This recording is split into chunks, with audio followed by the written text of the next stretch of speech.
rêvez d'une nouvelle maison, d'un investissement sûr ou de simplifier la gestion de vos biens?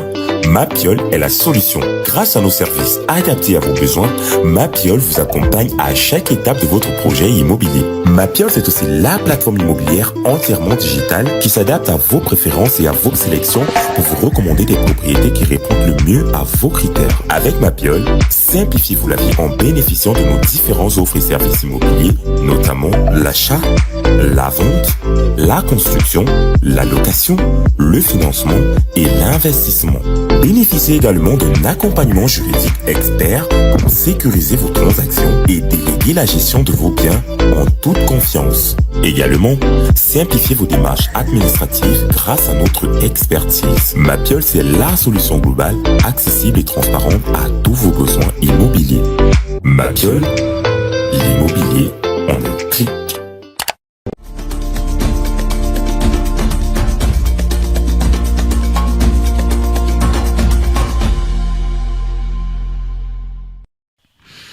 Mesdames et messieurs, bonjour et bienvenue dans cette autre édition de votre émission Autant le dire. La mémoire est un enjeu crucial des relations entre la France et ses anciennes colonies.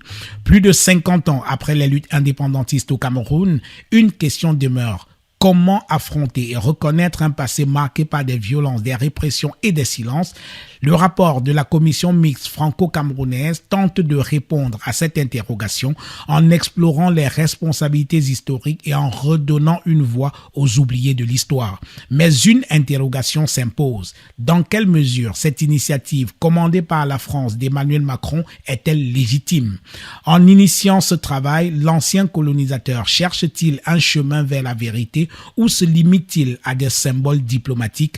Avec mon invité, l'artiste Blik Bassi, coprésident de la commission et responsable du volet artistique, nous discuterons des tensions, des opportunités et des critiques autour de ce travail de mémoire. Merci de rester fidèle à Naya TV. Merci de regarder Autant le dire.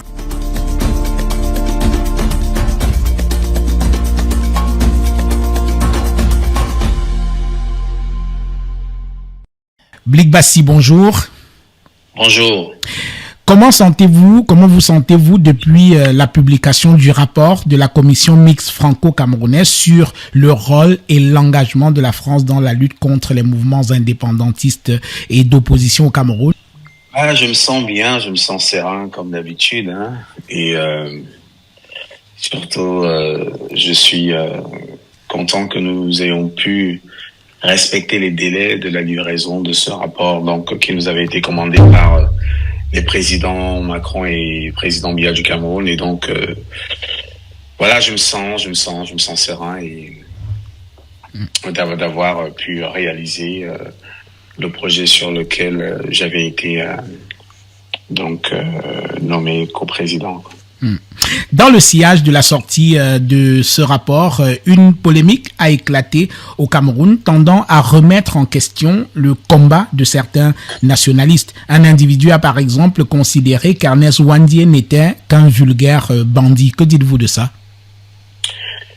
En fait, ça, ce sont pour moi les conséquences d'un État qui, jusqu'à présent, n'a pas fait son travail de mémoire. C'est-à-dire à partir du moment où nous n'allons pas prendre les choses en main, tant que nous n'allons pas décider d'écrire notre histoire et de l'officialiser de telle manière qu'elle puisse être enseignée dans des écoles, tant qu'il n'y a pas un récit national qui, comme l'ont fait tous les autres pays, c'est-à-dire lorsqu'on prend le cas de la France par exemple, on se rend compte que la France a écrit un récit national qui voudrait que tous les Français soient des Gaulois, ce qui n'est pas vrai, mais chaque nation a besoin d'un récit national qui permet de créer un sentiment d'appartenance. Et tant que cela n'est pas fait, à un moment donné, on a des gens qui se lèvent et peuvent dire, donc chacun donne un peu sa version de l'histoire, puisqu'il n'y a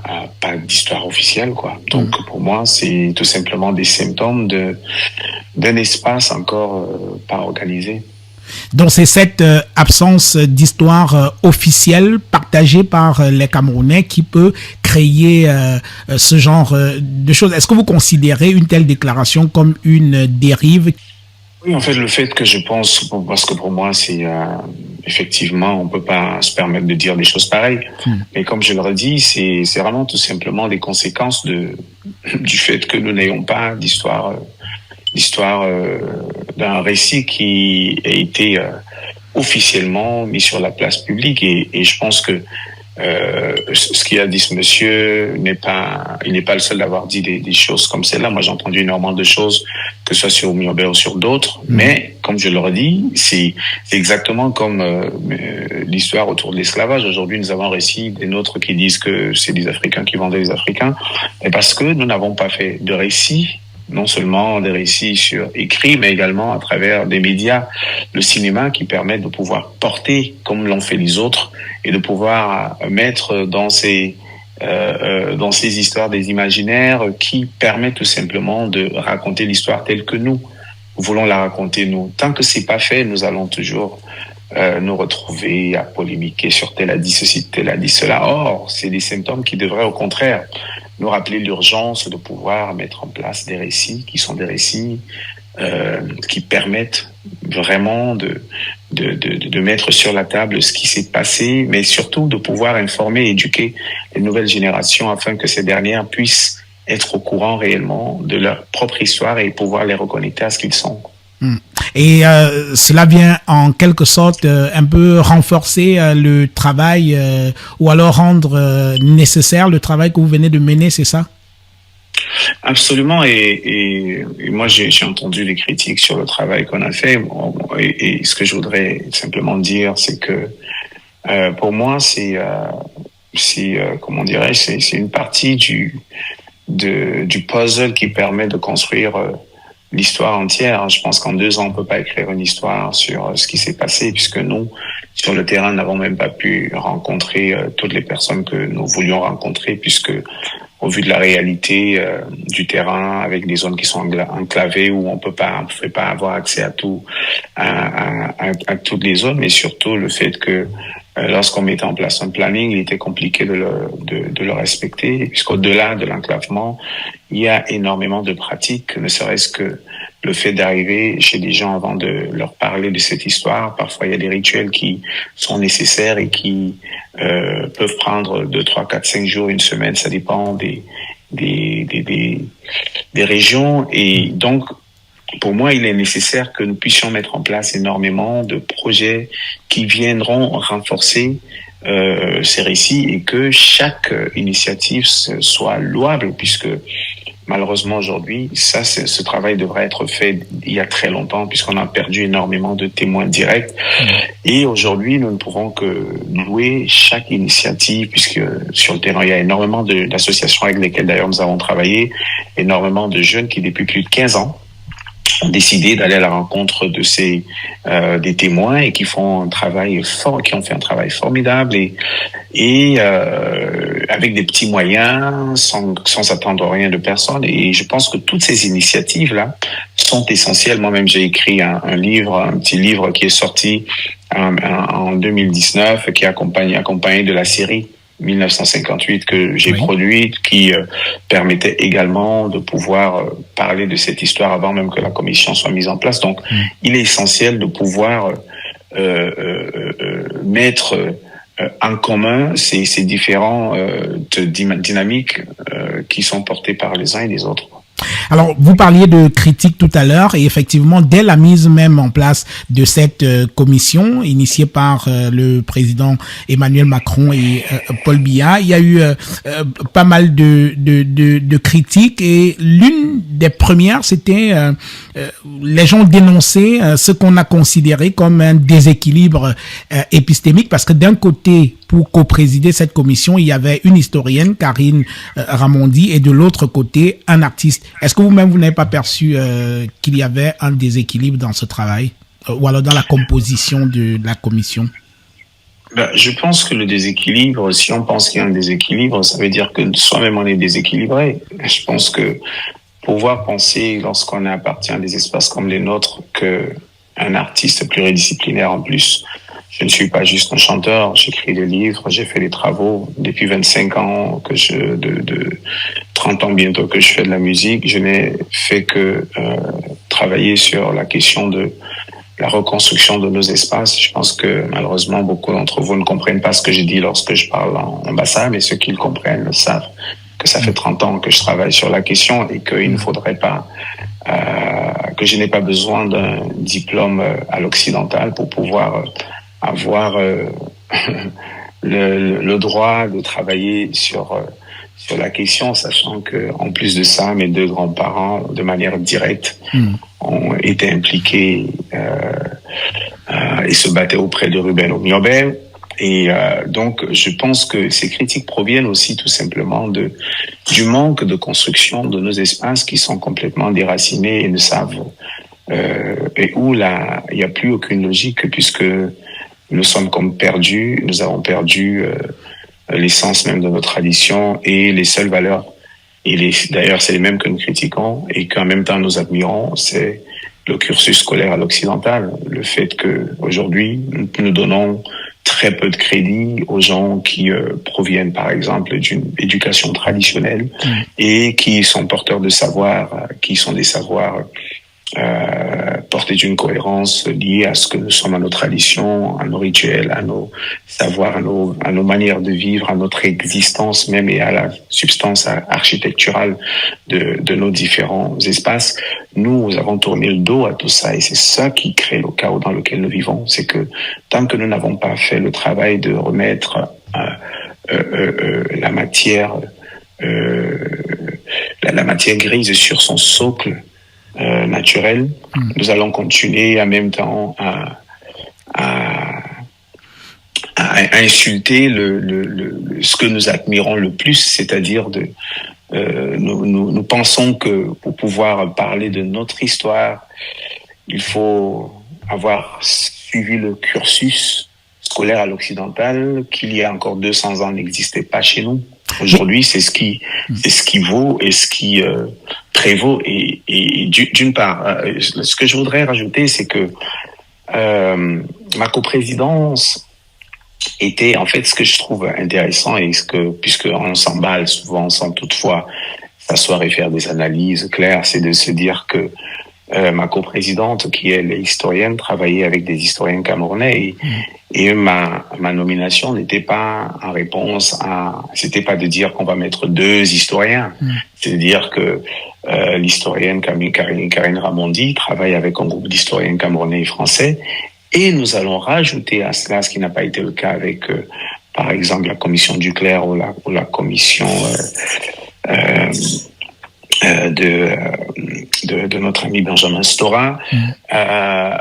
Ce qui avait le petit plus, c'était de dire que il était important de tenir aussi compte de la dimension patrimoniale, culturelle, puisque tout ce que nous faisons est porté par une perspective culturelle. C'est le culturel qui permet de penser l'architecture de la science, de penser l'architecture de l'histoire, de penser l'architecture de l'économie. C'est à partir d'une perspective culturelle. Et oser dire que le culturel n'a pas de sens, c'est tout simplement démontrer à quel point nous sommes complètement déconnectés de ce que nous sommes réellement. Oui, mais tout de même, Blik Bassi, l'art suppose une démarche assez subjective, au contraire de l'histoire qui s'inscrit dans une démarche rigoureusement scientifique, surtout que nous parlons de la mémoire collective totalement fragmentée d'un pays, de la douleur et du trauma des survivants d'une guerre de libération, quand même.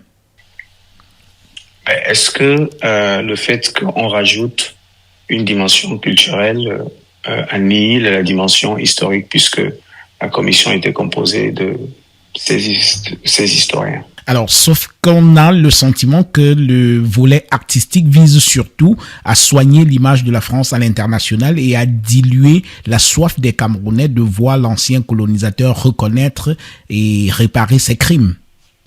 Donc, ça veut dire que lorsque je vous entends, ça veut dire que le fait de rajouter à la dimension historique qui est portée par les historiens une dimension culturelle qui a permis d'aller à la rencontre des vivants et des survivants de cette période était problématique, ou bien c'est tout simplement de dire que les Africains ne sont pas assez intelligents pour se dire que pour pouvoir analyser et rester tout simplement sur l'impression que ça peut donner, C'est ce qui est le plus important. Je pense que c'est insulter l'intelligence des Africains que de dire que ils sont incapables de pouvoir juger, de se dire que, en fait, on a voulu tenir compte de l'aspect culturel, patrimonial qui est à la base de toute histoire, et de se dire que, au lieu juste d'avoir une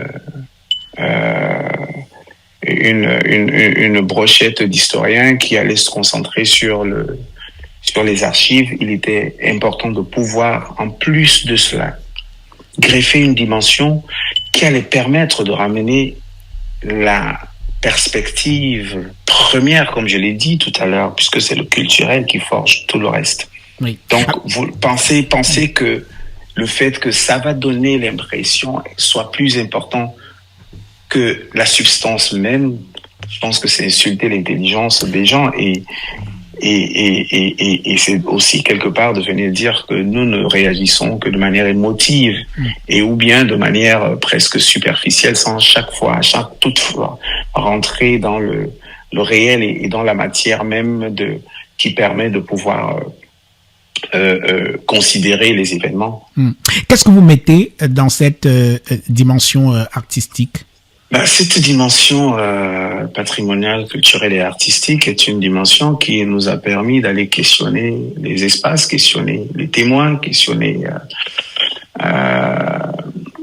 les corps et les vivants. Je pense que cette dimension est 10 fois plus intéressante que tout le reste. Vous savez, le fait que nous ayons pu donner la parole et avoir eu 3 heures, 2 heures, 3 heures d'écoute aux gens qui jamais n'avaient parlé à voix haute. Vous ne savez pas ce que ça peut faire, ce que ça a pu faire à ces gens-là, qui pour la première fois prenaient la parole et surtout avaient une oreille d'écoute. Vous savez, quand on a vécu ce qu'ils ont vécu, moi je me rappelle, ça me renvoie à mon grand-père c'est aujourd'hui que je me rends compte que parfois, lorsque j'étais gamin, il a voulu parler de cette histoire et à chaque fois on lui disait, grand-père, laisse-moi avec tes histoires-là. Donc, il n'avait même pas la possibilité de se faire écouter par les siens. Et que finalement, lorsqu'on donne la possibilité de pouvoir écouter ces gens-là parler, de pouvoir à un moment se libérer de toutes les douleurs et tous les traumas qu'ils ont connus, en fait, de se libérer un tout petit peu de cela, puisqu'on ne peut pas le faire d'un coup comme ça. Je pense que c'est tellement essentiel et je crois d'ailleurs que c'est ce qui nous manque en fait, puisque le simple fait de commencer à descendre sur le terrain pour aller écouter ces gens-là, pour moi, est tout simplement le millième de ce que nous devons faire, parce que l'importance au-delà des rapports, etc., c'est que nous devons nous retourner vers ces lieux-là et que les rituels des réparations puissent se faire. Vous savez, dans des pays normaux qui sont portés par des traditions comme les nôtres, avant même de commencer, la commission devait faire des rituels. Parce que invoquer des noms, faire un travail, parce que faire ce travail qu'on a fait quelque part, un travail de reconstitution. Mais avant de faire ce travail de reconstitution, on a besoin, ces espaces ont besoin de demander pardon d'abord à ces âmes qui ont décidé de partir, de se sacrifier dans l'intérêt commun. Et jusqu'à ce jour, nous n'avons rien fait. Et nous nous étonnons que nous vivions dans le chaos dans lequel nous sommes. Nous n'avons rien fait pour ceux dont les âmes ont été arrachées pendant l'esclavage. Nous n'avons pas fait de funérailles, nous n'avons pas accordé une seconde à ces gens-là, à ces âmes qui traînent encore dans les espaces dans lesquels nous espérons nous mener une vie tranquille. Nous n'avons pas fait ça pour ceux-là qui, il n'y a pas longtemps, ont décidé, lorsqu'on les traînait vers les camps de la mort, en leur disant, vous choisissez l'indépendance partielle ou la mort, ils disaient, on meurt pour les nôtres. Ils se faisaient tuer. Nous, on arrive là, on n'a même pas fait ce travail. Aujourd'hui, ce qui nous intéresse, c'est que, est-ce que scientifiquement, on peut aller faire des machins pour essayer de faire l'historien, machin. Ces gens-là nous regardent et se demandent comment est-ce qu'ils ont pu donner leur vie pour des fous comme nous. Alors, dans le document que vous avez intitulé « Les funérailles de la mémoire », vous prévoyez un certain nombre d'activités à mener. Il y a par exemple le mbolé, c'est un genre musical assez nouveau. Vous prévoyez de créer une comédie musicale, d'installer des grands manèges pour des jeux. Vous prévoyez aussi de créer des jeux vidéo. Vous parlez aussi de la cuisine de la résistance, des coiffures mémorielles. ça m'a l'air un peu folklorique et badin tout ça, non? Mais je pense que ça nous renvoie encore à l'analyse complètement à la va-vite qui est la nôtre. Tu sais, l'objectif de ce projet, c'est un projet de vulgarisation. Oui. Vulgarisation. Comment on fait aujourd'hui, puisque nous avons décidé de tourner le dos au nôtre, puisque jusqu'à ce jour, nous n'avons pas fait de funérailles. Hein. Tout à l'heure, je viens de le dire. Les gens ont décidé de donner leur vie pour que cet espace, pour qu'un jour, nous puissions vivre en homme libre. Nous n'avons rien foutu. Et aujourd'hui, au lieu de imaginer comment est-ce qu'on vulgarise, c'est-à-dire, c'est la raison pour laquelle nous avons produit deux documents. Il y a un document qui s'appelle Note de synthèse et recueil de témoignages, qui est un document qui permet tout simplement de dire quelle est la démarche qui devrait être la nôtre aujourd'hui. Donc, je parlais tout à l'heure de réconciliation, de réparation entre nous et nous-mêmes.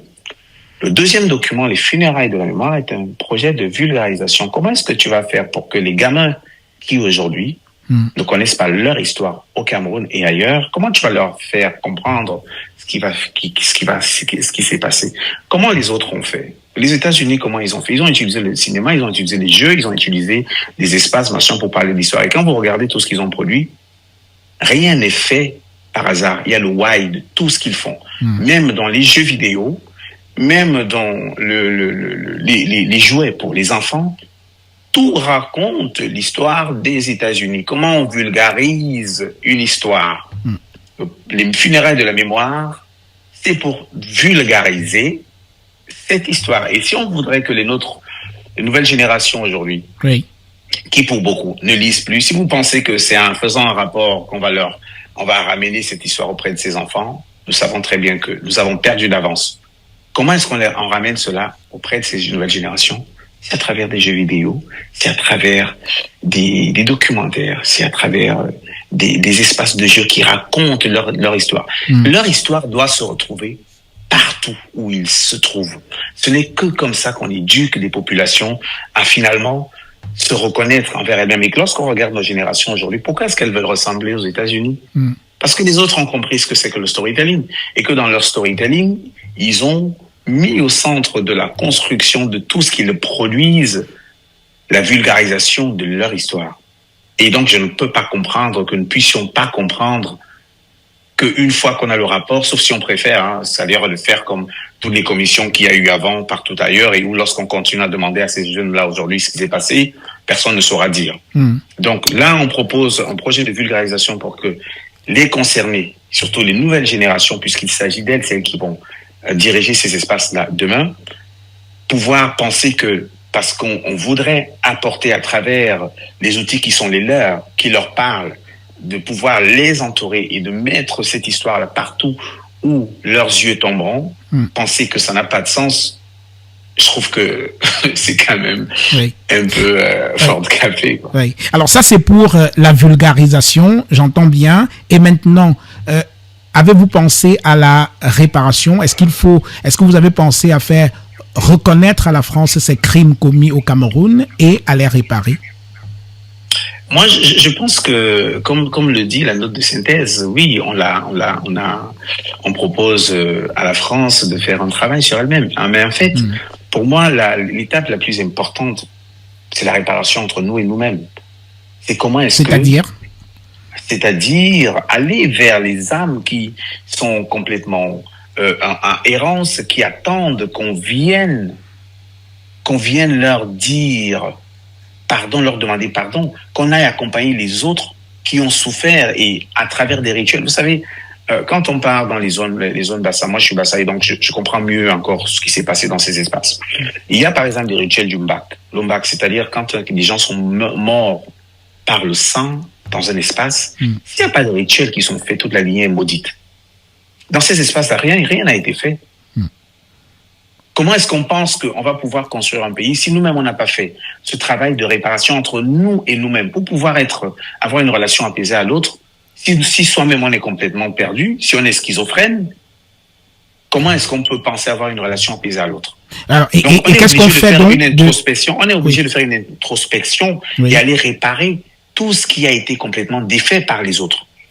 Oui, alors et c'est ça qui fait que tant que nous puissions être que nos pays soient dans cet état là, le plus important pour moi, la seconde partie, c'est puisque en faisant ce travail d'introspection et de réparation entre nous et nous-mêmes, la France devra exactement faire la même chose, parce que tant qu'elle-même n'a pas fait ce travail entre elle et ses propres populations pour se réparer sur les crimes qu'elle a commis ailleurs entre eux, donc d'assumer son histoire, de se réparer entre elle-même, il sera compliqué, même lorsque nous allons faire des commissions, etc. Après ça, regardez ce qui se passe aujourd'hui avec l'Algérie. C'est-à-dire aujourd'hui, même lorsque l'État français décide de faire les choses autrement, vous avez non seulement des politiciens opportunistes et carriéristes, mais vous avez la population qui n'est pas d'accord avec cela. La population aujourd'hui, parce qu'elle n'a pas connu ce travail de réparation qui lui permet d'assumer ses horreurs, d'assumer son histoire et de se dire que nous, et de l'accepter, de dire ok, voilà ce que nous sommes, voilà ce que nous avons fait à un moment donné, et il va falloir que nous puissions l'assumer et que nous puissions déjà nous-mêmes reconnaître notre côté barbare qui, à un moment donné, a causé des choses terribles dans certains espaces de la Terre. Est-ce que vous essayez de mettre les Camerounais au même niveau de responsabilité que le bourreau français? Mais comment est-ce qu'on peut mettre les Camerounais au même niveau de responsabilité? Est-ce que je vais prendre un exemple simple. Oui. Vous savez, deux personnes vivent un accident. Vous pensez que les deux vont avoir le même trauma? Ils vivent le même accident. Non, justement. Et donc, la première réparation devrait être celle de la France qui a causé du tort au Cameroun. La France ne nous intéresse pas. Non. En fait, c'est tout notre problème est là. Les autres s'intéressent d'abord à eux-mêmes. Nous, on a envie de nous intéresser d'abord aux autres. Et s'ils refusent, à celui qui est venu nous massacrer. Oui, et d'accord. Et s'ils refusent, qu'est-ce qu'on fait? Nous, on ne se soigne pas. Parce que il faut, tant que lui ne s'est pas soigné, moi je me soigne pas si tu ne te soignes pas. Je vais mourir malade parce que toi qui es venu causer des problèmes chez moi, tu n'étais pas soigné. Mais en fait, lui, c'est son problème. Il veut continuer à devenir, à continuer à perpétuer des massacres comme ça, c'est son problème.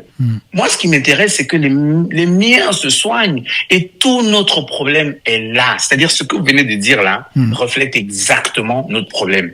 C'est que nous ne nous rendons pas compte qu'aujourd'hui, il faut qu'on s'intéresse à nous, qu'on règle nos problèmes, qu'on travaille et qu'on se concentre à devenir des nations puissantes, que nos gamins puissent demain compter sur leur propre pays. Et ce n'est qu'à ce moment-là que... Alors c'est quand même assez... Ceux avec qui on a eu des problèmes viendront se mettre à genoux. Nous, on a envie de supplier le pardon.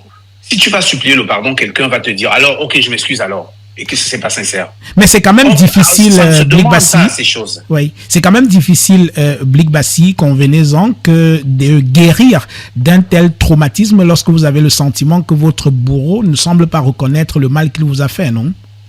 Non, mais ça c'est difficile de guérir dans ce contexte-là. Non. La guérison passe par la reconnaissance du mal que votre bourreau vous a fait. Non, vous vous trompez. Vous savez, moi je vis en France et je vis le racisme ici, j'ai vécu tellement de choses. Oui.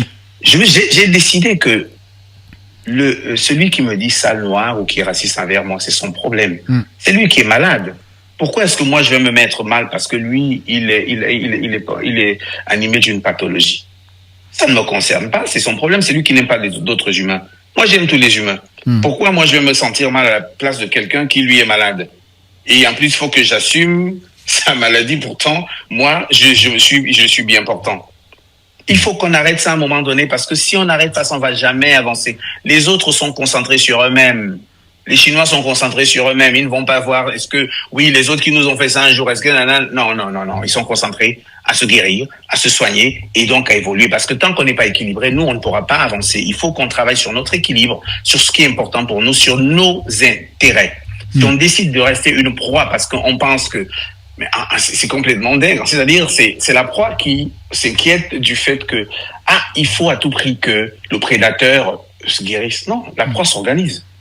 Ouais. La proie s'organise. Si le prédateur ne veut pas ça aussi, ok. Supposons même que la proie soit animée d'une envie incroyable de demander au prédateur de se guérir. Et si le prédateur ne veut pas, qu'est-ce qui se passe? La proie continue à être une proie, ou bien elle s'organise pour que, même si le prédateur n'est pas organisé, il revient un jour, que lorsqu'il va revenir, qu'il se rende compte que, en face de lui, il a des gens qui sont organisés et que la proie n'est plus une proie. Moi, c'est ça qui m'intéresse. C'est comment est-ce qu'on arrive à avoir des populations stables mentalement, des populations qui connaissent leurs origines, des populations qui savent qui elles sont, puisque nous sommes le prototype de l'humain sur la Terre. Et on ne peut pas être le prototype de l'humain sur la Terre et continuer à penser que c'est l'autre qui va venir nous guérir. Non, c'est nous-mêmes qui allons nous guérir. Et il faudrait qu'on se concentre d'abord dans notre guérison. Et c'est la raison pour laquelle, parce que nous continuons à penser comme ce que vous êtes en train de dire, que lorsque je suis allé rencontrer la veuve de Oumiobe, elle n'avait pas de quoi manger et que nous sommes incapables de cotiser 1 franc CFA chacun, nous, pour donner à manger à ces gens-là. Que lorsqu'on va visiter la tombe de Oumiobe, on voit que sa tombe est encore dans des conditions horribles. Et que ces gens-là qui ont décidé de donner leur vie dans l'intérêt commun, aujourd'hui encore dans nos pays, nous n'avons rien fait. Et que ceux qui ont été tués pendant l'esclavage, ce n'est que peut-être à la fin de cette année, avec une initiative portée par le Togo, que nous allons décider de mettre en place une journée de commémoration pour les nôtres. Lorsque d'autres pays l'ont fait avant nous, à un moment donné, il faut qu'on arrête ça. Et tant qu'on n'a pas fait ce travail-là sur nous, moi, ce qui m'intéresse aujourd'hui, c'est nous et nous-mêmes. Comment je contribue à faire en sorte que ma population, comment je continue à faire en sorte que ma communauté, demain, puisse être une communauté qui se connaît, qui s'est réparée, qui est en phase avec ses traditions, avec ses rites, avec ses coutumes, et qui les assume et qui les aime, et qui est stable mentalement. Donc, le fait que l'autre ne se soigne pas est secondaire. On va pas se mettre à supplier des excuses. Quand on sera puissant, tous ceux-là avec qui, ne vous en faites pas, quand on sera puissant, tous ceux-là avec qui on a eu des problèmes, quand ils viendront vers nous, se mettront à genoux et demanderont pardon. Tant qu'on est désorganisé, parce que eux, ils savent que ces gens-là qui sont morts pour nous, nous ne leur accordons pas une seule minute. Ils le savent, ils vont visiter ces lieux plus que nous-mêmes. Ils nous ont étudiés, ils nous connaissent. Et nous, on est là, qu'est-ce qu'on fait? On continue à brailler et on est incapable de nous organiser juste pour faire, même pas pour donner, nous sommes incapables tout simplement de prendre soin des nôtres qui meurent en Méditerranée aujourd'hui, à cause de notre désorganisation. Et tout cela reflète le malaise qui provient de nos différents espaces complètement désorganisés, mais surtout parce que nous avons tourné le dos à nos ancêtres. Nous avons tourné le dos aux âmes qui ont donné leur vie pour que nos espaces puissent vivre de manière équilibrée. Tant que nous n'avons pas fait ce travail-là, il sera très compliqué. Et d'ailleurs, c'est ce qui nous amène aujourd'hui, par exemple, à faire croire aux gens comme Thomas Deltombe, c'est super le travail qu'il a fait, mais moi j'ai eu une discussion avec lui il y a quelques jours. Lui, il pense être le détenteur de l'histoire du Cameroun et que c'est lui qui viendra nous dire ce qu'on doit faire, ce qu'on ne doit pas faire, quelle est la méthodologie qui vaut, qui prévaut et laquelle ne prévaut pas. Des gens qui ont écrit et qui viennent me dire que ouais, mais sur les funérailles de la mémoire, vous demandez de l'argent et on voit toutes les sommes que vous mettez en place. Quelqu'un qui a écrit un livre sur l'histoire de mes grands-parents et qui se fait de l'argent puisque ce livre, quand il vend, il prend des royalties sur ces documents. Il vient me donner les leçons à mon grand-père direct qui a souffert de la guerre. Alors, pour être tout à fait juste sur cette question, il n'a pas écrit le livre tout seul. Il y a un Camerounais dedans qui s'appelle Jacob Tatita. Oui, mais n'empêche que lui, qui est français et qui fait partie, donc qui est donc descendant de ceux qui ont tué mes grands-parents, qui ont torturé les miens, gagne de l'argent sur cette histoire. Enfin, un livre, il est fait pour être vendu, il n'est pas fait pour être distribué. Okay. Alors, revenons. Mais là, je vous entends prendre son parti. Lorsque j'ai réécouté votre interview, lorsqu'il disait la dernière fois, il rigolait en disant ah ouais, mais là sur les funérailles de la mémoire. En plus, apparemment, ils veulent commercialiser des espaces, machin. Et lui, quand il vend un livre qui écrit sur l'histoire des gens que ses arrière-grands-parents ont torturés, vous ne l'avez pas repris dessus, hein? Non, c'est un travail je ne vais pas parler à la place de Thomas Deltombe. Vous avez dit que vous avez discuté avec lui. J'imagine qu'il a eu la possibilité de se défendre par rapport à vos propos. Là, tout de suite. Oui, mais là, tout de suite, vous venez de prendre son parti, ce que vous n'avez pas fait lorsqu'il a parlé de mon travail dernièrement. C'est juste ça. Non, c'était un fait. C'est-à-dire que dans le document que vous présentez, effectivement, il y a une partie qui présente un rapport sur les questions de finances. Ça peut être chiffres quand même un peu dérangeants. Et je lisais sur TV5 Qu'est-ce qui est un peu dérangeant? Moi, je veux bien qu'on m'explique. Oui, je lisais par exemple sur TV5 il y a quelques jours que vous avez effectué des voyages sur le Cameroun, 4 voyages, 300 000 euros et tout. Et on se dit, mais il y a bien des chercheurs au Cameroun qui auraient pu faire le travail sur place, non? Donc, sur ces questions financières, voilà, on peut avoir... Que j'ai fait 4 voyages à 360 000 euros, c'est ça? Oui, j'ai lu ça sur TV5. 4 voyages à 300 000 euros. Oui, et que le 5e voyage a été annulé. Je préfère... Non, mais attendez, c'est très important ce que vous dites. C'est-à-dire, faut pas de fake news. C'est super important. Je pense que vous êtes quelqu'un de sérieux, soyez sérieux. C'est-à-dire, vous pensez que la France, lorsque l'argent qui est donné, vous pensez qu'on donne 300 000 euros pour 4 voyages? Sont sérieux. Expliquez. Vous pensez que, en fait, quand on fait une commission, l'argent, on vous donne pas l'argent comme ça. Vous venez avec des justificatifs de ce que vous faites et on vous donne l'argent en petits morceaux. On ne vous sort pas l'argent comme ça. Soyez pas naïfs ou bien ne faites pas semblant de l'être. Attention, il faut être sérieux. Nous avons réclamé, nous avions besoin de plus d'argent. On n'a pas eu 300 000 euros. Hein. On n'a pas, déjà, ça c'est faux. Nous n'avons pas eu 300 000 euros. Nous avons eu bien moins que cela. D'une, de deux, faire un travail sur 2 ans pour parcourir tout le Cameroun et aller au Tchad, etc. Je n'étais pas le seul à travailler. J'avais des équipes sur place. Nous devions parcourir l'étendue du territoire camerounais. Attention. Il faut pas sortir des fake news rapidement comme ça, essayer de passer dessus. Non, c'est pas ce qui a été dit sur TV5. Non. Il faut faire attention sur cela. Lorsqu'il y a une commission qui est faite, il y a des structures, et il y a un audit d'ailleurs qui est passé par la structure, puisque l'argent venait de la France. La France fait des audits pour savoir où va chaque centime. L'argent est contrôlé avec des justificatifs. Très bien. Les professionnels, il faut être. Oui. Revenons dans le fil. Oui, revenons dans le fil de notre entretien pour évoquer des questions qui me semblent plus intéressantes pour la mémoire que ces considérations budgétaires. C'est vous-même qui avez abordé cet aspect. Ah oui, non, bien sûr, parce que je n'ai rien à cacher. Ce n'était pas prévu, voilà. Il est important parce qu'il est important de pouvoir. Non, parce que la dernière fois, lorsque vous avez sur la question, vous avez discuté avec Monsieur Deltombe sur ces questions-là, qui a soulevé cela, et donc les gens l'ont entendu sur votre interview. Donc je me permets de revenir dessus en disant que là, il y a quelqu'un qui vient me donner des leçons, quelqu'un qui se fait l'argent sur l'histoire de mes grands-parents en vendant les livres, qui vient me critiquer le fait que nous avons décidé, ce que nous proposons, que dans ces différentes propositions de vulgarisation, que ça puisse permettre de créer des finances qui permettent d'entretenir ces lieux, qui sont des lieux qui vont permettre de vulgariser, de continuer à la vulgariser dans notre pays, cette histoire-là pour les générations du Cameroun. Je trouve que c'est gonflé. Et d'ailleurs, l'une des choses qu'il avait relevé aussi, c'était de dire que, ah ouais, en plus, Blik Bassi, qui est Camerounais, en plus, qui vit en France, comme si lui qui a écrit l'histoire ne vit pas en France et qui n'a jamais vécu au Cameroun. Moi, je suis né, j'ai grandi au Cameroun, ça fait 15 ans que je suis en France, mais je suis parti de la France et j'avais plus de 30 ans. Donc, c'est mon pays, j'ai grandi là-bas. Et lui qui vient me donner des leçons, me dit quand je suis pas au Cameroun, il est français, il écrit l'histoire sur le Cameroun. Il est beaucoup plus crédible que moi qui suis Camerounais, qui vis au Cameroun. Donc, je relève juste ces différentes incohérences qui n'ont pas été sur lesquelles vous n'avez pas rebondi. Donc, pour moi, il est important de redire, de répondre un peu à des choses qui ont été dites lors de votre interview. Vous et moi sommes d'accord sur le fait que Cameroun, le livre coécrit par Thomas Deltombe, Jacob Tatitsa et Emmanuel Domègue, aujourd'hui est un livre qui fait autorité sur l'histoire et la même période que vous avez étudié dans le cadre de cette commission. On est bien d'accord sur la question. Absolument. Voilà. Moi, je ne remets non seulement je ne remets pas en cause ce livre, je ne remets aucun autre livre qui a été, parce qu'il n'est pas le seul à avoir fait ça. Oui, il n'est pas le seul.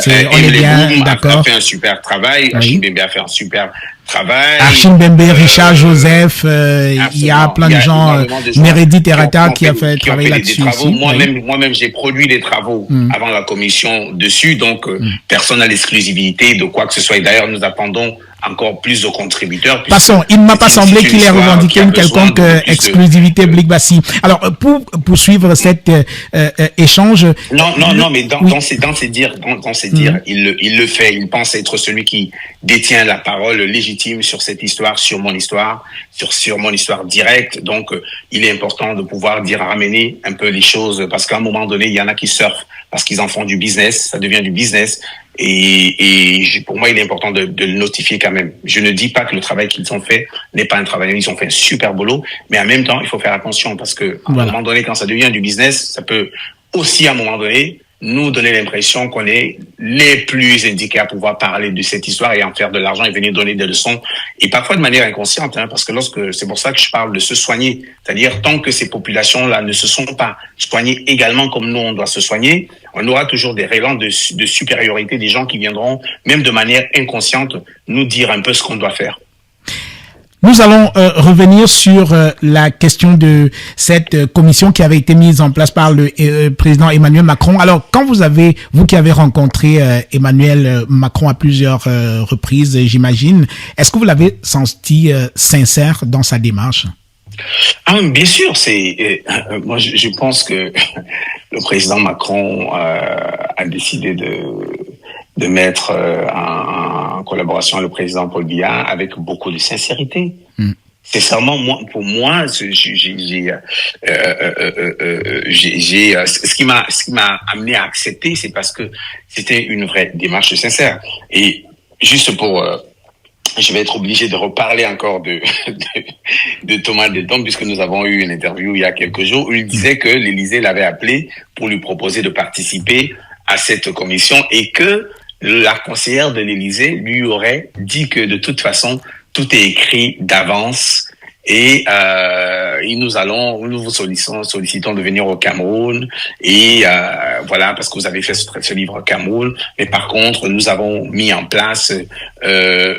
mettre en place une commission et tout est écrit à l'avance pour qu'elle profite à la politique et à renforcer un peu les liens de la France et du Cameroun, mais que en fait tout est écrit d'avance, ce qui est complètement faux, parce que même de manière logique, on peut pas vouloir convaincre un historien d'aller au Cameroun en lui disant en fait nous avons déjà tout pensé à l'avance, nous avons tout écrit, mais on vient quand même te le proposer, on essaie de te convaincre, mais en fait en même temps on te dit que c'est du cinéma, tout a été écrit à l'avance, mais en même temps on veut te convaincre. Donc c'est complètement faux, c'est complètement factuellement faux, parce que moi, lorsque j'ai été sollicité, la commission, on ne parlait même pas de commission. L'idée de la commission vient de la rencontre qu'on a donc eue une fois qu'on a eu la discussion au Cameroun et avec l'appui d'Achille Mbembe. La commission naît bien après cette discussion qu'on a eue avec le président, qui voulait tout simplement, et avec raison, qui pensait, qui nous posait la question de savoir comment est-ce que aujourd'hui on renoue des relations saines avec le Cameroun. Et donc, dans la discussion, on lui dit, il y a un contentieux qu'il y a eu entre nos deux pays, et tant que ce contentieux n'est pas réglé, il est très compliqué que les yeux dans les yeux, qu'on se regarde et qu'on continue à faire des affaires comme si de rien ne s'était passé, et que ce n'est même pas une histoire du Cameroun, de la France. C'est une histoire humaine, c'est-à-dire, tu peux pas avoir eu un problème avec quelqu'un et ensuite tu reviens, tu dis à la personne écoute, j'aimerais qu'on fasse des affaires, mais par contre j'ai tué tes parents, j'ai machin, on oublie ça et on continue. Non, il faut d'abord qu'il y ait derrière une réconciliation sincère pour que les choses continuent. Vous dites Emmanuel Macron, dites-vous, est très très sincère, mais Blick Bassi, on peine à croire dans la sincérité de l'ancienne puissance coloniale pour diriger un travail de mémoire sur des événements qu'elle a elle-même orchestrés. Est-ce que ce n'est pas un peu naïf de notre part de penser que la France le fait pour rien et dans le contexte actuel? Est-ce qu'on ne se sert pas de nos intellectuels, de nos artistes comme vous pour réécrire un nouveau narratif avec des formules toutes faites comme histoire partagée, co-construction, ainsi de suite? Non, mais en fait, je pense que cette question est intéressante parce qu'elle renvoie toujours comment dirais-je, au fait que nous aimons polémiquer sur des choses qui n'ont pas de sens. Est-ce que moi j'aimerais bien vous poser une question. Nous qui continuons à décider, à demander à ce que la France fasse des excuses, que la France reconnaisse ses torts, etc. Là, il y a un président qui décide de faire cela. Et tout de suite, on sort et on dit, en fait, il fait ça parce qu'il a envie de nous instrumentaliser, parce qu'il a envie de faire ceci, machin. À quel moment, selon vous, la France devra faire une démarche de réconciliation sans qu'elle ne soit soupçonnée de le faire pour un intérêt? C'est-à-dire, c'est comme si chez nous, on a un maire, par exemple, qui décide d'arranger la route de son quartier. En général, on dit, il le fait parce qu'il a envie de se faire réélire. Mais le plus important, c'est que les routes soient peut-être faites et qu'il y ait moins de morts et que ça puisse permettre aux uns et aux autres de pouvoir s'émanciper dans leurs différentes activités parce qu'il y a des infrastructures qui leur permettent de pouvoir avancer dans leurs différents travaux. Derrière, si la personne a des agendas cachés, c'est son problème. Si ça nous permet, nous, de pouvoir régler nos problèmes, de pouvoir avancer, à un moment donné, il va falloir qu'on arrête un peu, sinon, toute la vie, on va toujours soupçonner. Moi, je suis sûr, c'est-à-dire que quoi qu'il arrive, même dans notre vie quotidienne, quelles que soient les actions qu'on fait, moi, parfois, je vais travailler au Cameroun, je commence à travailler avec des gens, où je fais un documentaire, il y en a qui soupçonnent que, c'est sûr qu'il fait ça parce qu'il a envie de ceci ou de cela. J'ouvre le cabinet de sciences, ouais, il a ouvert ça, c'est sûr que parce qu'il a envie de faire ça, ceci ou cela. Donc, à un moment donné, moi, ça m'intéresse pas. Le plus important pour moi, c'est que qu'est-ce que la mise en place de cette commission, qui n'est pas une commission exclusive. Le Cameroun a mis en place avec le feu, on a donné des fonds au feu Daniel Aboua de pouvoir mettre en place une commission avec des historiens pour pouvoir commencer à écrire l'histoire du Cameroun. Ils n'ont toujours pas commencé aujourd'hui. Est-ce que vous en avez parlé? Qui en a parlé au Cameroun? On a soupçonné qui de vouloir, etc. Donc, à un moment donné, il faudrait qu'on soit sur du concret. Si cette commission permet de pouvoir juste soigner quelques âmes qui ont souffert parce qu'on leur a donné la parole, un travail psychothérapeutique, c'est déjà ça de fait. Nous-mêmes, aujourd'hui, personne ne nous empêche de mettre 1000 commissions comme celle-ci pour le Cameroun. Et d'ailleurs, c'est ça que nous attendons. Donc, à un moment donné, il faut que nous sortons un peu de cette position de « ouais, c'est sûr qu'ils veulent faire ceci, machin ». Je vous en prie, mettons au travail. Nous sommes dans une situation, une position d'urgence. Regardez, avec la globalisation, regardez de manière géopolitique ce qui se passe dans le monde aujourd'hui. On peut pas être là à chaque fois à chipoter sur tel boy, il a fait ça parce qu'il a envie de faire machin. OK. Chaque action est portée d'intérêt. Quelle est notre part dans qu'est-ce qu'on gagne nous? C'est ça qui nous intéresse. Comment est-ce qu'on transforme, même s'il a derrière des agendas cachés, comment est-ce qu'on transforme ça pour que ça puisse accompagner les intérêts du Cameroun? C'est ce qui m'intéresse. Oui, mais ça allait peut-être de ne pas être la question essentielle selon vous, mais ça reste quand même dans l'opinion. Vous avez vu toutes les critiques qui ont été émises depuis que ce rapport il est sorti. Vous avez lu la tribune rageuse de quelqu'un comme Gaston Kelman. Vous avez vu la lecture qu'on a faite un autre historien, Monsieur Kamé Bobda, et Pierre Kamé Bobda et beaucoup d'autres personnes. Donc, ce sont des questions qui sont essentielles, qui doivent être... Des questions essentielles, qu'est-ce que ces Camerounais font? Qu'est-ce qu'ils ont attendu? Pourquoi ils ont attendu 62 ans, 63 ans? Qu'est-ce qu'ils ont fait avant pour ça? Pourquoi ils ne mettent pas une commission eux-mêmes pour faire ça? Pourquoi ils ne mettent pas 10 commissions? Pourquoi ils ne mettent pas 5 commissions pour faire ça? J'ai vu que M. Kelman, il s'est subitement réveillé et a commencé à écrire des livres après que la commission a été mise en place. Il était où avant? Nous, on a fait des choses avant. Nous, on était sur le terrain avant. On a produit des livres, on a produit des documentaires, on a fait des spectacles, on a fait des albums, on a fait consacrer à ces gens-là. On a travaillé sur le terrain. C'est ça qui est le plus important. On continue à chipoter et à parler et c'est notre fort. Et tout à l'heure, j'ai parlé, nous avons des jeunes qui meurent en Méditerranée. Comment on arrête ça? On parle, c'est des autres qui cotisent pour que ces jeunes-là, on envoie les bateaux les chercher. Nous n'avons même pas envoyé une pirogue pour aller les chercher. On continue à parler. La veuve d'Oumyobé, lorsque je reparle chez elle, elle me dit, mon fils, je vis dans les conditions d'indigence. Qu'est-ce qu'on a fait pour ça? Rien, on parle. Les tombes des uns et des autres, qu'est-ce qu'on fait? Rien. On est incapable même de créer une journée de commémoration pour les nôtres qui ont été amenés par l'esclavage et ceux qui ont été tués pendant la colonisation. Qu'est-ce qu'on fait? On commande les actions des autres. C'est ça, c'est-à-dire ces commentaires-là sont tout simplement les symptômes de la pathologie schizophrénie qui nous anime. Tant qu'on n'a pas fait ce travail, nous serons comme des enfants maudits parce que les autres ont donné leur vie, nous leur avons tourné le dos. Nous devons de manière urgente faire ce travail de réparation, c'est-à-dire toutes les questions que vous mettez sur la table là ne viennent que confirmer ce que j'ai dit dès le départ. Nous devons faire un travail de réparation entre nous et nous-mêmes. Tant que ce sera pas fait, notre rôle sera de commenter les actions des autres. Notre rôle sera de chaque fois de pouvoir critiquer. Vous savez, si vous regardez la commission de Stora et Duclerc, il y a eu beaucoup de critiques. Mais les gens continuent à faire les choses. C'est normal, hein? C'est normal. Exactement. Donc, ce que je veux dire, c'est que moi, je veux bien des critiques constructives. Je veux bien que les gens, de manière, au contraire, on en a besoin pour mieux faire, pour améliorer, etc. Mais des gens qui ne produisent rien et qui ne pensent qu'à l'heure, parce qu'ils auraient aimé que ce soit eux qui soient nommés, etc. On les connaît tous.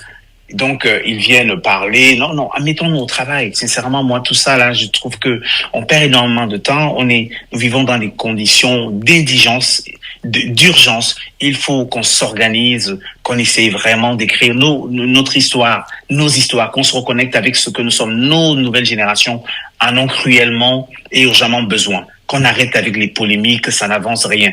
Personne n'interdit de faire d'autres commissions. Il n'y a pas de commission exclusive. Nous avons la possibilité, d'ailleurs, dans le groupe de travail, dans mon équipe, j'avais des gens comme les Yves Mitorg, comme les Baïmi, qui ont des gens, ou tout simplement les André Benan, qui depuis plus de 15 ans travaillent sur le terrain. Il y a certains témoignages qu'on était obligé d'aller chercher chez Yves Mitorg parce qu'il allait interviewer des gens il y a plus de 10 ans. Il a payé de son argent, de sa poche, il allait dans les villages, etc.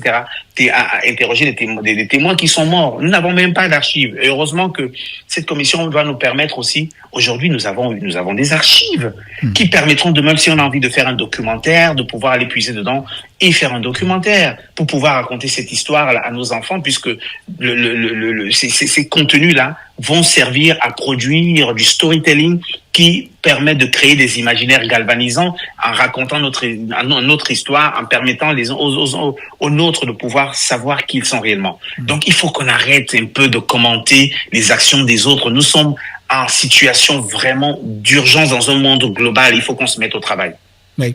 Alors, au départ, il était question que toutes les archives soient mises à votre disposition, mais nous avons appris, vous me corrigerez si je me trompe, que vous n'avez pas eu accès à toutes les archives. Pourquoi? En fait, il y a certaines archives, notamment au Cameroun, oui, auxquelles nous n'avons pas eu accès, mais je pense que ces archives-là n'ont pas empêché les historiens de faire leur travail, puisque parmi eux, si la plupart aussi... Non, mais si on veut faire quelque chose de sérieux, il vaut mieux aller dans l'exhaustivité. Blick Bassi, on ne peut pas dire qu'on va ouvrir les archives et ouvrir certaines, fermer d'autres. Ça veut dire qu'on est dans une demi-vérité, non? Non. En fait, la chance qu'on a eue, c'est que toutes ces archives avaient déjà été consultées, puisqu'il y a des gens qui ont fait des travaux, même si, par exemple, l'équipe de Détombe et autres était passée sur ces archives, et beaucoup d'historiens d'ailleurs dans les groupes de la commission ici avaient déjà fait ces archives. Donc, ce qu'il faut tenir compte de la complexité un peu de cette histoire, hein. C'est-à-dire nous avons un pays où encore aujourd'hui il y a des vivants qui ont participé d'un côté et de l'autre dans les massacres qui ont eu lieu. Oui. Donc cela vient complexifier les choses et il faut tenir compte de cela. C'est pas aussi simple que cela.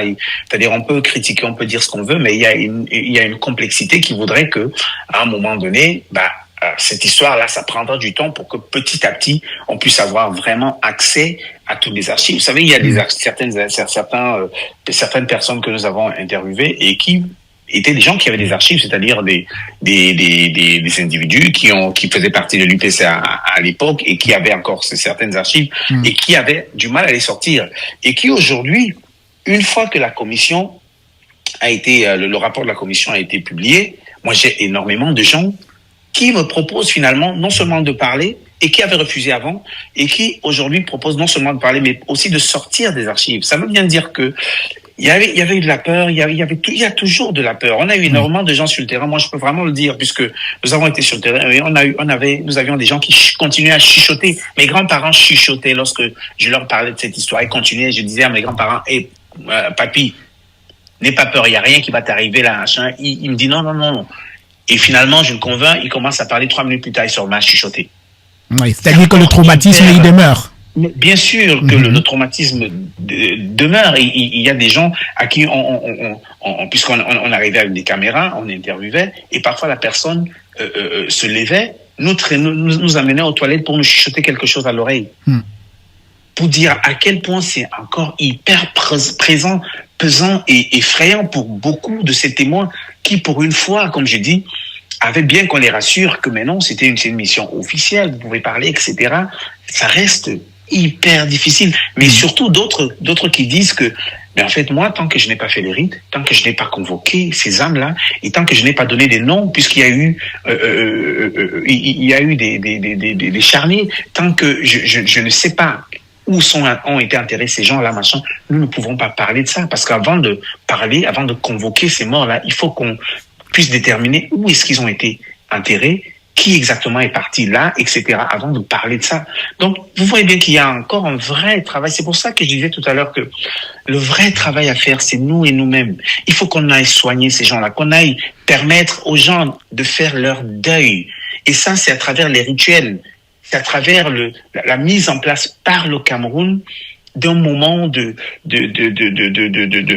réconciliation, mais surtout de réparation des familles endeuillées, des gens qui, encore aujourd'hui, ont peur tout simplement d'évoquer les noms, parce que pour eux, ça peut créer de la malédiction pour toute la lignée. On a des gens qui nous disaient ça, que nous, non, on ne peut pas parler de ça tant que nous n'avons pas fait les rituels. Alors, en clair, aujourd'hui, les Camerounais doivent encore un tout petit peu attendre pour avoir accès à un certain nombre d'autres documents qui disent la vérité sur les événements de 45 à 71, parce que d'autres acteurs sont vivants, y compris notre président actuel en tant que figure politique ayant émergé sous le régime d'Ahidjo et ayant hérité ou perpétué les pratiques répressives de cette époque-là. Donc, il faudra encore un tout petit peu attendre. Mais je pense qu'on a encore pas mal de travaux à faire. Hein. Sincèrement, moi, je vois il y a encore du boulot. Absolument, je vois vraiment la remise de ce rapport comme un début de quelque chose. C'est-à-dire, il faudrait pas qu'on se dise que le rapport est fait, il faut pas. Non. Pour moi, ce n'est que le début vraiment d'un couloir d'émancipation, des réparations. Et tant que, puisque là, on a pu avoir de manière officielle et que, comme je l'ai dit, je vois et je ressens bien que ça a libéré énormément de personnes qui avaient peur de parler. Il y a énormément de personnes qui se disaient que peut-être que c'est pas encore le moment. Ça a libéré énormément. Et je pense que il faut qu'on profite de cette dynamique pour commencer à initier et à imaginer un vrai travail qui va permettre réellement de faire en sorte que nous puissions nous réconcilier, que nous puissions réparer là où ça a été complètement détruit, mais également que sur des questions, j'entends de gauche à droite dire que sur le rapport, il n'y a pas, par exemple, la question du napalm, et etc. Et moi, je comprends ces revendications, et je me dis aussi que le rapport, ceux qui ont travaillé, les historiens de l'autre côté qui ont travaillé dessus, n'avaient le devoir que de pouvoir ramener des preuves qu'ils avaient pour pouvoir, de manière scientifique, relater ce qui s'est passé. Il se trouve que, sur la question des napalm, par exemple, ils n'ont pas vu des preuves concrètes. Et dans ce cas, qu'est-ce qui doit se passer? C'est à nos États aujourd'hui de pouvoir faire des analyses sur les terres où cela est censé avoir été fait.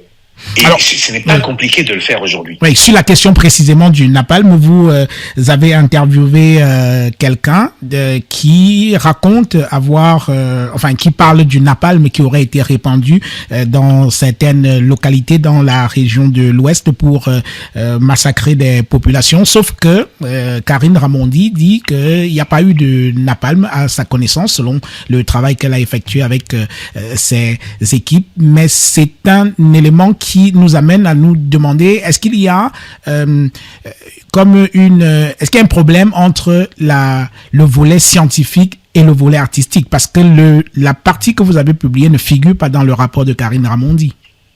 Oui, non, mais en fait, il y a pas de problème. C'est juste, comme je l'ai dit, c'est que la partie des historiens devait, de manière, faire des conclusions avec des preuves scientifiques. C'est-à-dire, le simple fait que quelqu'un le dise n'est pas à une preuve scientifique. Parce que c'est pour cela que je dis que nos États, aujourd'hui, doivent pouvoir non seulement aller dans ces espaces-là, faire donc des analyses pour que scientifiquement, ce soit prouvé qu'il n'y ait plus de doute. Et qu'on fasse la même chose sur les charniers. Parce que sur les charniers, il y a le nombre de morts, on ne sait pas exactement qui est mort et qui n'est pas mort, combien de personnes on a eu dans ces charniers-là. Nous devons prendre cela au sérieux, et tant que nous n'avons pas fait ce travail-là, qui demande du sérieux, du travail, mais même de l'autre côté, ceux à qui on demande des réparations ne nous prendront pas au sérieux.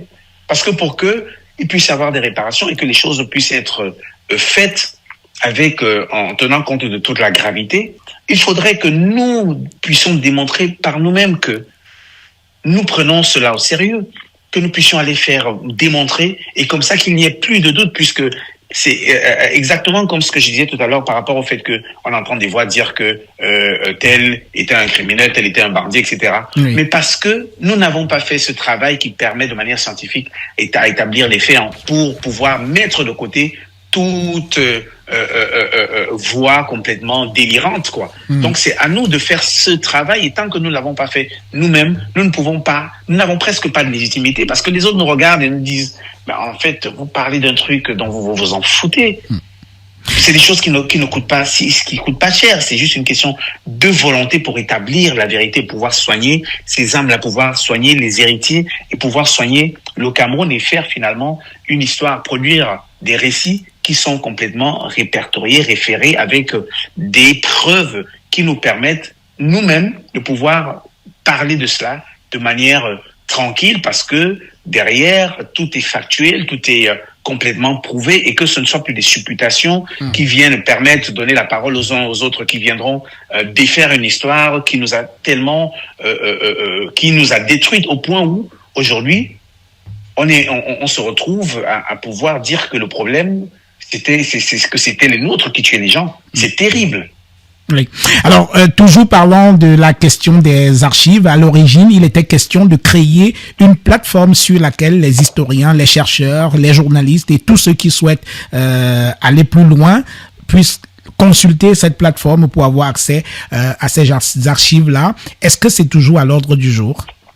Oui, c'est toujours à l'ordre du jour. Vous savez, ça prend un peu un peu de temps d'implémenter tout ce qui a été proposé à la fin du rapport. Le rapport, on l'a juste remis il y a là au mois de février au Cameroun et en janvier en France. Donc c'est hyper récent. Il faut un peu de temps pour pouvoir commencer à implémenter tout ça, mais effectivement, on a intérêt à avoir, et même des archives que nous avons eues, de pouvoir créer une plateforme qui permettra aux uns aux autres de venir consulter et de voir, pour ceux qui ont envie de participer à l'écriture d'un narratif qui renforce la vulgarisation de notre histoire. Oui, je pense que c'est essentiel, quoi. Oui. Alors, Blik Bassi, en plongeant dans toutes ces archives de l'histoire du Cameroun, une histoire triste, ça il faut le dire, qu'est-ce qui vous aura le plus marqué? Moi, ce qui m'a le plus marqué, c'est qu'en faisant ce travail de descente sur le terrain, je me suis rendu compte qu'on ne se connaît pas. Parce que j'ai rencontré des profils incroyables, notamment des femmes. J'ai rencontré énormément de femmes âgées qui étaient porteuses de tellement d'intelligence, et que malheureusement nous voyons très peu dans nos espaces audiovisuels en général. C'est des hommes qui se vocifèrent dessus. En plus aujourd'hui c'est un peu la mode, on a envie pour que ça buzz, on a envie d'audimat, et pour cela on est un peu voilà, c'est l'outrance et un peu au centre du village, et donc les uns les autres s'invectivent, et malheureusement cela vient un peu couvrir toute l'intelligence que nous pouvons avoir dans les territoires, dans nos espaces un peu éloignés. Et je me suis rendu compte en faisant ce travail que on connaissait très peu notre histoire. J'ai rencontré des femmes d'une intelligence terrible, qui nous parlait de ce qu'on est, qui nous parlait au-delà de cette histoire-là, qui nous parlait de comment est-ce que justement on peut faire un travail qui puisse réparer, comment on peut aujourd'hui nous reconnecter à ce que nous sommes réellement, comment reconstruire des sociétés, même sur la question de la gouvernance. C'est-à-dire, c'est très compliqué pour les habitants que nous sommes, puisque je n'arrête pas de le dire, hein, que pour moi, nous sommes plus des faux Français que des Camerounais, dans le sens où toutes les informations matérielles et immatérielles de nos espaces, aujourd'hui, quand on arrive dans cet espace appelé Cameroun, on rencontre plus d'abord l'Occident que nous-mêmes, et qu'il faut des œillères particulières pour pouvoir déceler un bout de camerounité quelque part, parce que la forme des immeubles, les couleurs, la langue, les modèles de gouvernance, les modèles de discussion, les modèles économiques, les modèles d'éducation, tout dépend des autres. Et même aujourd'hui, on le voit bien avec l'OMS, il suffit que les États-Unis décident d'arrêter de donner de l'argent, que chez nous, les gens ne peuvent pas se soigner. Donc, comment est-ce que on arrive à se remettre face à nous-mêmes, à trouver nos solutions par nous-mêmes, à devenir réellement indépendants, autonomes. Cette autonomie, j'en ai vraiment parlé avec ces vieilles dames-là, au point où j'ai décidé de créer un programme que j'ai appelé les influenceuses, qui serait donc un programme qui donnerait la parole à 30 vieilles femmes, en prenant 33 femmes dans chacune des régions du Cameroun, à qui on donnerait la parole pour nous parler de nous, pour nous parler de ce que nous sommes réellement. Parce que cette histoire difficile que nous avons connue, en plus de celle d'avant, l'esclavage, etc., nous ont complètement déstabilisés, et qu'aujourd'hui, il est urgent que nous puissions faire un travail qui nous amène à revenir poser sur le socle premier, qui est le nôtre, toute la matière qui va nous permettre de retrouver l'équilibre, un peu comme un ostéopathe qui remet des corps en place. Et je pense que aujourd'hui, c'était la chose la plus urgente. Et cette commission m'a permis, en allant sillonner l'étendue de notre territoire, de me dire que il est urgent qu'on essaye de reconnecter avec nous-mêmes. Il est urgent de donner la parole. On a la chance d'avoir encore quelques personnes anciennes qui sont vivantes, mais qu'on n'entend jamais parce que elles ne répondent pas à la codification occidentale, puisque c'est elles aujourd'hui qui prévaut. Si on n'est pas historien, 10e dan ou je ne sais pas quoi, machin, en fait, on vaut pas grand-chose. Pour moi, il est essentiel aujourd'hui de remettre des choses en place. Et pour cela, nous ne pourrons avancer sans mettre au centre de notre émancipation, notre histoire, et c'est le cas de la Chine, du Japon, de l'Indonésie, où j'étais il y a pas longtemps. Et ça, cette commission m'a permis de pouvoir comprendre combien nos espaces sont riches et n'attendent que les populations se mettent au travail. Mais pour cela, il faut ce travail de réconciliation, et c'est pour cela que, de manière personnelle, j'essaye de... Et de vérité, non?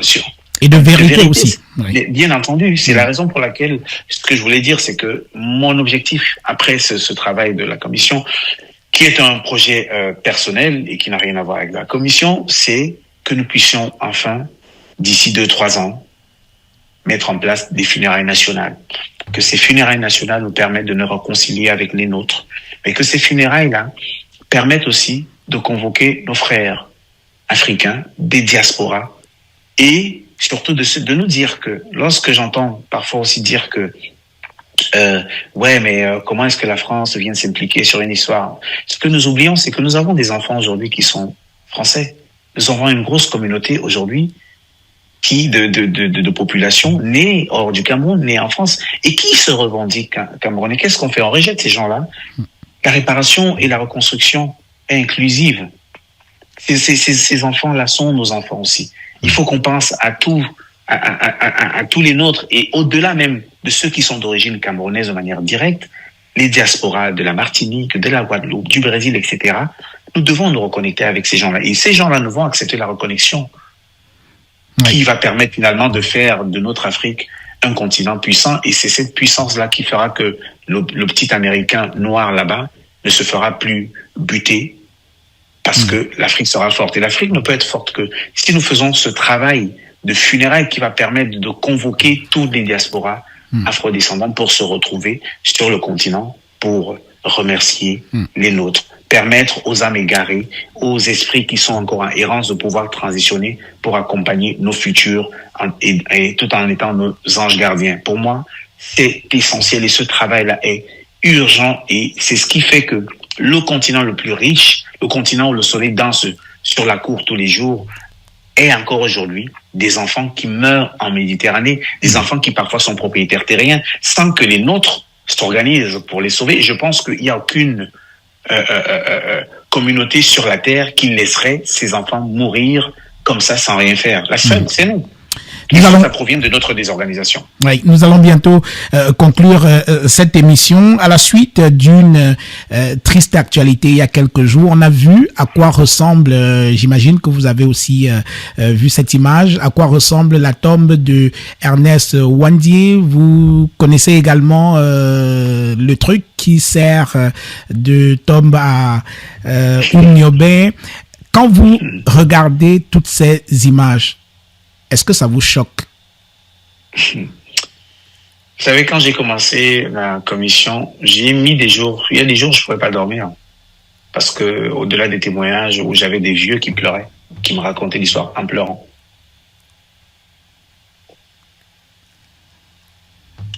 Oui. C'est juste en. Oui.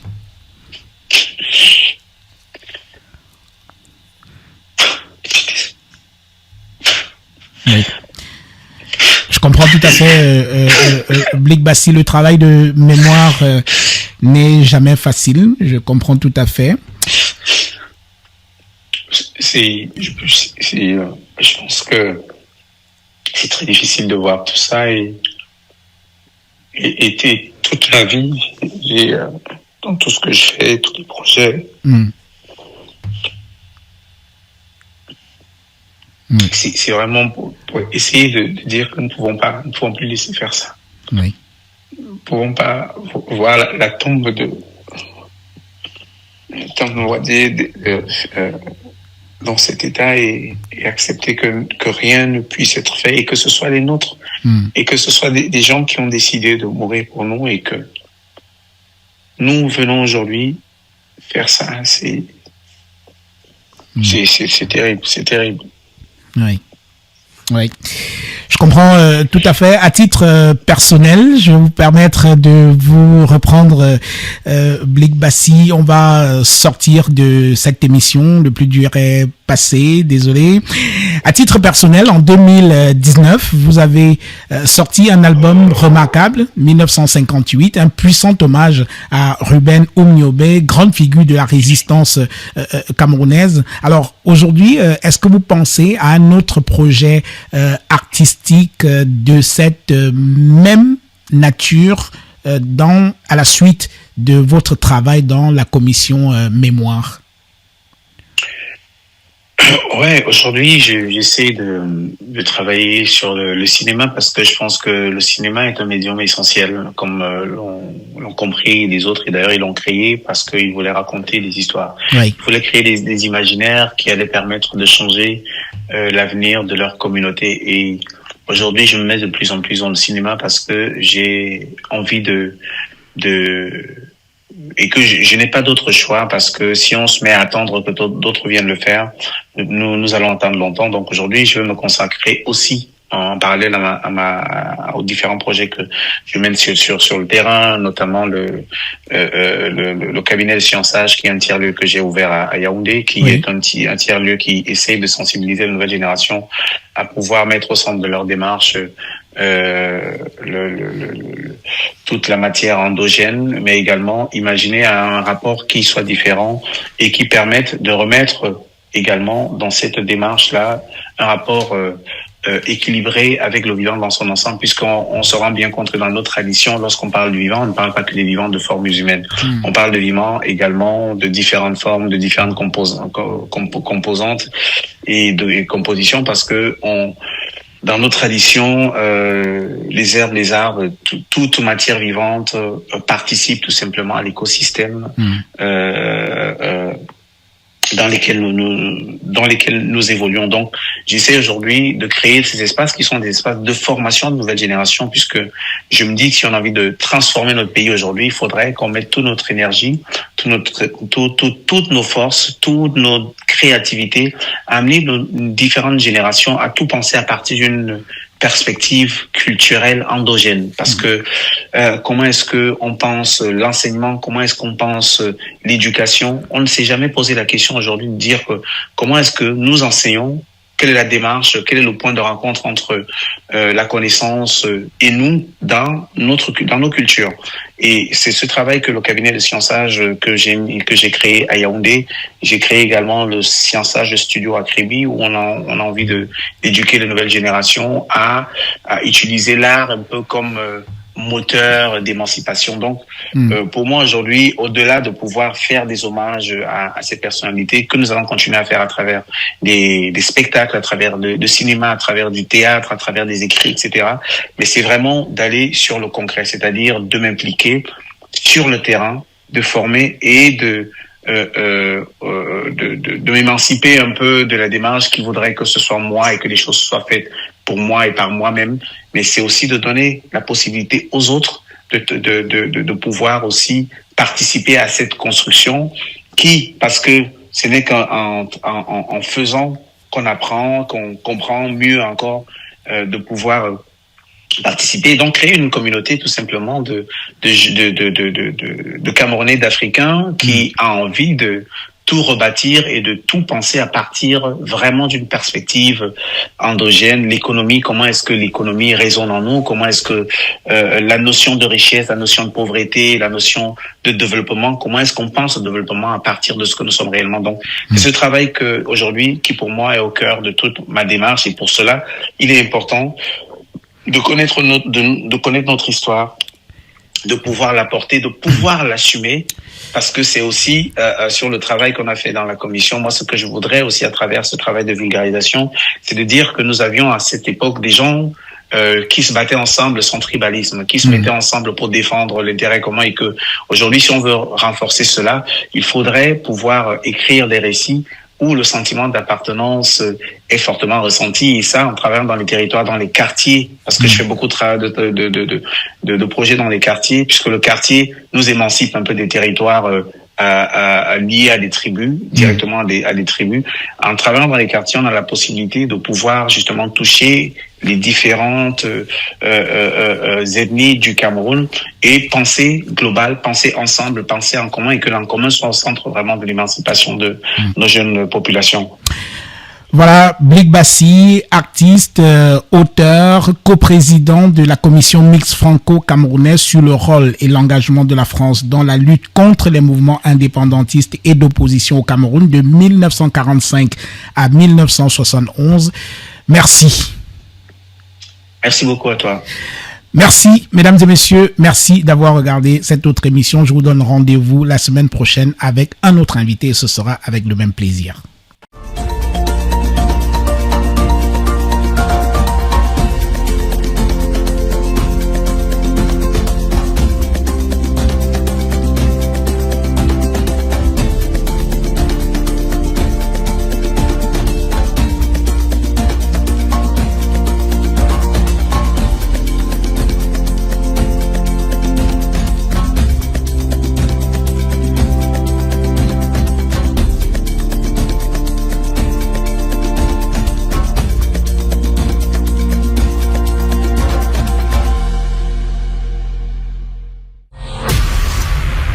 Vous rêvez d'une nouvelle maison, d'un investissement sûr ou de simplifier la gestion de vos biens? Mapiol est la solution. Grâce à nos services adaptés à vos besoins, Mapiol vous accompagne à chaque étape de votre projet immobilier. Mapiol, c'est aussi la plateforme immobilière entièrement digitale qui s'adapte à vos préférences et à vos sélections pour vous recommander des propriétés qui répondent le mieux à vos critères. Avec Mapiol, simplifiez-vous la vie en bénéficiant de nos différentes offres et services immobiliers, notamment l'achat, la vente, la construction, la location, le financement et l'investissement. Bénéficiez également d'un accompagnement juridique expert pour sécuriser vos transactions et déléguer la gestion de vos biens en toute confiance. Également, simplifiez vos démarches administratives grâce à notre expertise. Mapiol, c'est la solution globale, accessible et transparente à tous vos besoins immobiliers. Mapiol, l'immobilier en un clic. Nous avons pensé. Pour mieux répondre à vos attentes, nous avons réussi le standing.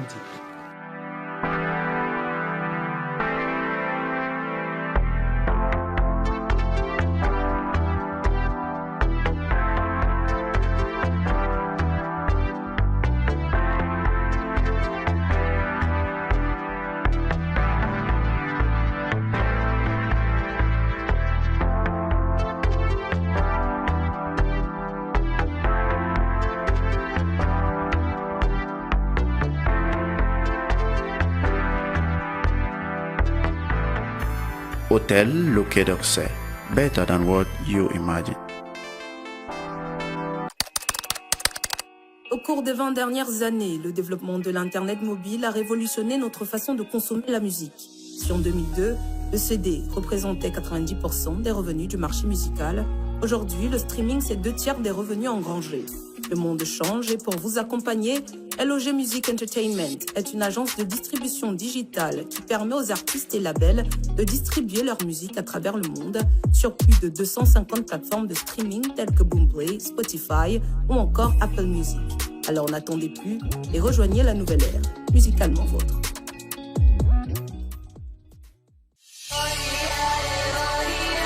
Hôtel Noubou International. Situé à quelques minutes de l'aéroport international de Douala, l'hôtel Noubou International est un complexe de 2 hôtels au standing situés dans les quartiers d'affaires de la ville de Douala. Noubou International Hôtel de Bonapriso et Ngodi Aqua vous offre l'assurance de passer des moments inoubliables dans ses suites luxueuses et confortables. Ses chambres calmes et élégantes, ses prestigieuses salles de conférences et de banquets avec une vue imprenable sur la ville, une salle de remise en forme équipée du matériel de technologie récente, des espaces navs et restaurants avec des menus variés et un large choix des cocktails disponibles pour vous permettre de passer des moments uniques. Bénéficiez d'une connexion internet rapide et gratuite ainsi que d'une navette aéroport disponible 24h/24. Noubou International Hotel s'impose par son style contemporain et sa touche particulière pour répondre aux besoins de la plus exigeante des clientèles. N'hésitez plus, faites confiance au groupe Noubou International Hotel. Pour plus d'informations, visitez notre site www.noubouinternationalhotel.com ou contactez-nous au 233 42 03 31. Noubou International Hotel. A touch of class.